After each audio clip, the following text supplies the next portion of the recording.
Syederalun, Tengku Haji Muhammad Amin bin Mahmud berusia 94 tahun atau lebih dikenal dengan panggilan Abu Tumin, salah seorang ulama karismatik Aceh sejak Senin 29 Agustus 2022 menjalani perawatan di Rumah Sakit Umum Zainal Abidin, Banda Aceh. Tarmizi, salah seorang keluarga, menyampaikan beberapa waktu lalu Abu Tumin sempat menjalani perawatan di Malaysia dan dinyatakan sudah membaik. Namun 2 hari lalu kondisi kesehatan Abu Tumin kembali melemah dan dibawa ke Rumah Sakit Umum Daerah Dr. Fauziah Biren untuk mendapatkan perawatan. Setelah menjalani perawatan 2 hari di Biren, pada Senin 29 Agustus 2022, Abu Tumin dirujuk ke Rumah Sakit Umum Zainal Abidin, Banda Aceh. Menurut Tarmizi, setelah dirawat di Rumah Sakit Umum Zainal Abidin, saat ini kondisi pimpinan Dayah Al-Madinatud Diniyah Babus Salam Blamblade itu sudah semakin membaik.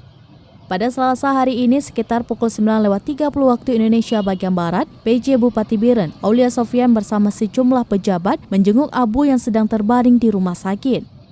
PJ Gubernur Aceh Marzuki Ahmad bersama Kapolda Aceh Ahmad Haidar turut menjenguk Abu Tumin. Selanjutnya Pangdam Iskandar Muda bersama Aster Kodam juga tampak menjenguk Abu Tumin. Dari Biren, Yusmandin Idris, Serambi On TV.